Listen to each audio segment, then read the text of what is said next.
Welcome back to the Strong After 50 podcast, episode 35. We're getting closer to week 52.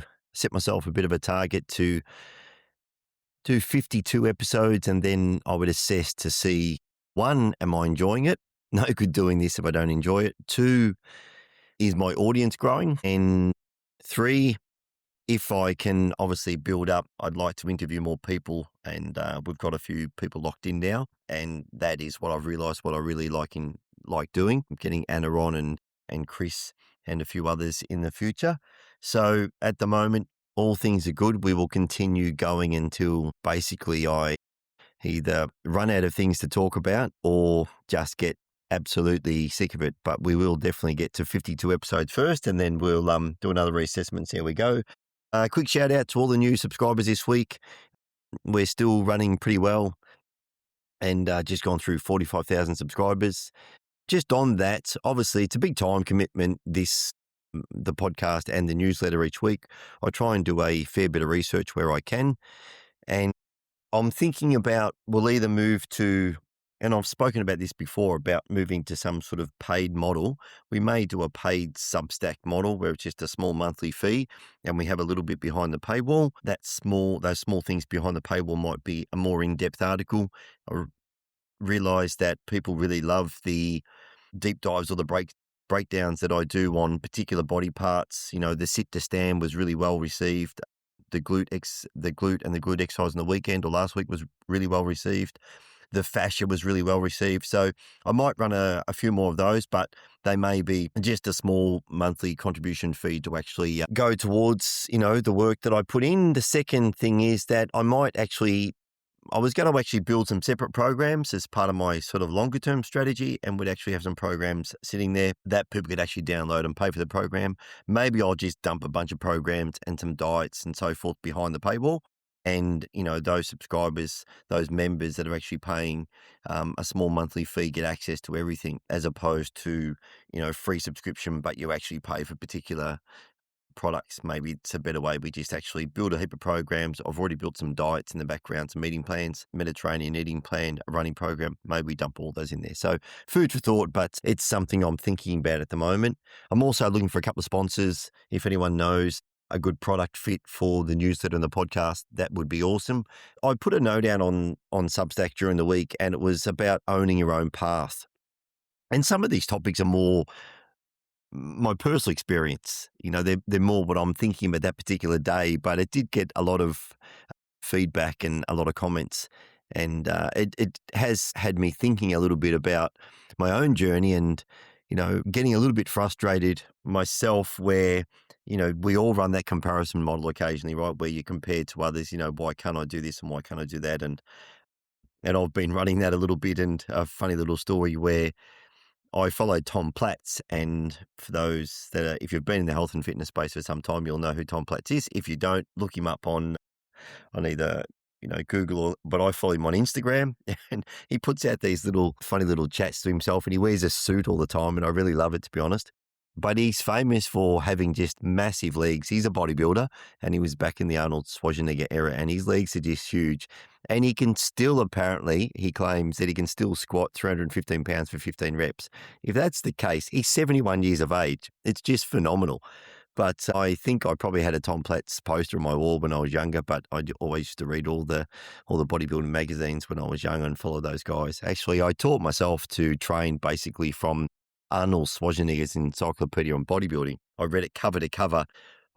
I think I've still got the original book, which I should see if I can dig it out. If I do, it's at my sister's place down in Melbourne. It was fantastic, that encyclopedia. And then I read a lot of other scientific approach to bodybuilding, which I was able to coach my best friend Mick, who's been on the podcast when he was younger. And we might talk about that. I'll get him on and we'll have a bit of a laugh about when I coached him to a bodybuilding competition when he was really young. But it's owning your own path and making these comparisons to other people is when you get sidetracked and try and do things which just aren't the right system for you at this point in time. And for me, if I'm making comparisons, and I get frustrated because I want to be able to run more, and I'm struggling with with tendon injuries at the moment, although my Achilles has come really good. But my longer runs, I keep pulling up with quite sore just above my kneecap, I've got this tendinopathy, which I developed during high rocks. And it's making me frustrated. I'm like, well, why can these other people at my age go out and run, for 20 kilometers and I can't run more than 5 and the next day, 5 kilometers and the following day I'm so stiff. But that's just the point. You've got to own your own path. Everyone recovers at different rates. Everybody improves at different rates. Your health journey is your health journey. And it was just a good reminder for me to actually keep focus of that. And it made me change things up a little bit, to be honest. I was in the gym the other day, and although I wanted to go on these longer runs, I decided to jump on the treadmill and do some intervals. And my background is sprinting. My body's really efficient when it runs a bit faster. And I jumped on the treadmill and I ran 6 or 8 45-second runs. Normally, I would cover about 300 meters in 45 seconds. I wasn't. I was running at 4-minute kilometer pace. And it felt so good. My Achilles felt completely fine. My body felt really good. It's a very quick workout, a 5 or 10 minute warm up, 6 of these 45-second intervals with a minute walk in between. And I was done. Had a great sweat up and I felt amazing.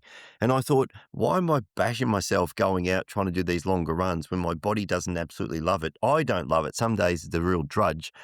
Mentally, I love it. I love going through for that run through the city some mornings and there's no one out in the city. But you've got to find what not only what works for you, what path you're on, what makes you happy, and what your body actually enjoys as well. So it's a good reminder sometimes that your path is your path. And just because one of your friends or someone else can recover faster or do something better than you, it doesn't mean they are better. They've just got a different body type. And sometimes we do just recover better or improve in certain areas differently. And if I compare myself, Mick and I trained together when we were younger all the time. There were certain exercises we trained in the gym. We're exactly the same age. We were similar weight. We've got different body types, but he could deadlift way more weight than me, but I've got longer limbs. I'm slightly taller. I could squat. I could bench press heavier. I don't know why. He should be able to bench press probably more because he's also got slightly shorter arms, but everyone's got these, pluses and minuses, and you've got to figure that out. But it also, I was laughing. I was in the gym tonight. Quick backstory there. I normally train in the mornings. I've flipped my leg days, my heavy leg days, which is a Monday, to the evenings. I'm finding training first thing in the morning at 5 o'clock. I just can't get enough heat into my body. My tendons, my fascia, I just can't get enough warmth. It doesn't matter if I spend 10, 15, 20 minutes, which I don't have that amount of time in the morning. So I've decided by the time I finish work, I've probably walked 15,000 steps and then 200 or 300 stairs for the day, that my body is in a much better state to go to the gym. And sure enough, the last 2 weeks I've been after hours and my leg workouts night and day. The weight is increased. I feel so much better. One, there's really good equipment in the gym that I do go to as opposed to training in our building gym in the morning. But I was having a bit of a laugh and it reminded me of choosing your own path when I was in the gym tonight. So there was the cable machines, and it has the chin-up bar that goes between them. So 2 cables, 1 cable either side and chin-up bar in between. There was a gentleman on one side. I'm going to say he would have been 70 plus, probably 75. He could have been 80. He looked pretty good health for his age. And then on the other side, there was a, skinny 15-year-old kid. He barely looked sort of 13 to me, but I believe you have to be 15 to be in the gym. The elderly gentleman was trying to do tricep push downs with that much weight. It was nearly lifting him off the ground, and he was moving the bar about 3 inches. So he had to shovel press the handle to get it down, and then he could just move it up and down a couple of inches. And it just made me laugh. I'm thinking to myself, why? Is this a particular weight that you could do 20 years ago and you won't let it go? And now you're still trying to do this crazy weight that you can't even move. You could hardly get the bar down. And then on the opposite side, there's this 15-year-old kid and he's doing a face pull. He's trying to use so much weight that he couldn't even pull the rope backwards to start pulling it out. It kept pulling him into the rack, but he was determined he was going to use that particular weight. And we're all sort of guilty of it occasionally, where we get so competitive, maybe with other people, or it's a weight we used to do, or from this kid's point of view, he's probably watching something on TikTok, or his mate can do a particular weight and he wants to be able to do it as well. So our ego actually plays a lot in this sometimes, right? We just let it get in the way and it's actually ruining your workout. You need to actually be just training for yourself, not for other people. So Yeah, it's just one of those things that just made me think about it. And it goes back to, me being a 400-meter runner. I could run pretty well for my age, and everyone wants to, or thinks they're still as good as they used to be. And I've just had to accept that I'm not and readapt my training. And I'm still readapting my training all the time now because my recovery is so much slower. But that's part of the challenge. So, yeah, it's just really important to choose your own path. And, I've said this before, the best program, there is no perfect program. I don't care who you are. No one will come up with a perfect program. You go and speak to anyone that's in the health and fitness space. And if you don't change your mind over the years, then you're either lying or you're not learning. I've changed my mind on plenty of things, and not because of my own training because I've aged, but just about training in general. But the best program is one that you'll continue to do. And that goes back to me wanting to run on the treadmill during those intervals. I'll do those all the time. And then the second best program I would say is one that is actually designed for where you are at today. Not what you could do 10 years ago, not where you want to be in 6 months' time, but where you are right now. And that's a hard thing to determine unless you've got a lot of experience, but that's where a good coach comes into it. And that could also be a very good personal trainer. So, yeah, funny. Did have a bit of a laugh in the gym tonight to myself watching the two opposite ends of, the two bookends, the 15-year-old and the 75-year-old. And they both had the egos for different reasons, I'm going to assume. Maybe the 75-year-old is watching TikTok. I'm not sure. Just a quick, I'll be able to wrap up in a moment because I'm trying to keep these pretty short and sweet and just give you a couple of little tips, but I just wanted to touch on fitness tech of the week. I do a bit of research and a bit of a digging around, and the new Amazfit Helio Strap Pro has just come out. I don't know if they're in Australia yet. I've just seen this online. Had a bit of a read about it before. Look, and I've spoken about wearables. I wear a watch. I have a running watch. I definitely like it for my intervals when I go out and run out in the street. Yes, I do put it on when I run my 5Ks, but was specifically more beneficial when I was doing my high rocks training and I was running either 400 or 800 meter intervals. I could set it to a particular speed. It would also beep, and then the rest in between would, I could set it up. So that for that aspect, I really love it. I grew up on the track. We always had a stopwatch, always had a stopwatch in our hand. I do monitor my sleep with my watch. I don't believe it's that accurate, but again, if it's consistent and it's the same watch and I wear it all the time, it's given me some sort of feedback. A lot of the other aspects of it, tell me, have I fully recovered and so forth. I'm not so sure. I think for most of us, we know how we feel. Classic example, my watch told me I got 12 minutes of deep sleep last night. It said my sleep was long enough, but I had terrible sleep. Yet today I feel absolutely amazing. I got up, I've had the best day at work, no tiredness slumps throughout the day, which I often get in the afternoon, and I had an amazing workout in the gym. So, go figure. Don't get too caught up in it. But the one thing I've been waiting for, and this Helio Strap Pro is fitness technology that is trying to measure your movement. And it's been designed or developed around high rocks athletes for both that hybrid sort of, running and movement. But I've had a particular product years ago called Push. I believe they've just been bought out. I can't remember who bought them, but that was one of the first accelerometer products where you could attach it to the bar. You could wear it on your wrist, but you could also put it on the bar on a squat rack, and it would actually work out how fast your bar is accelerating.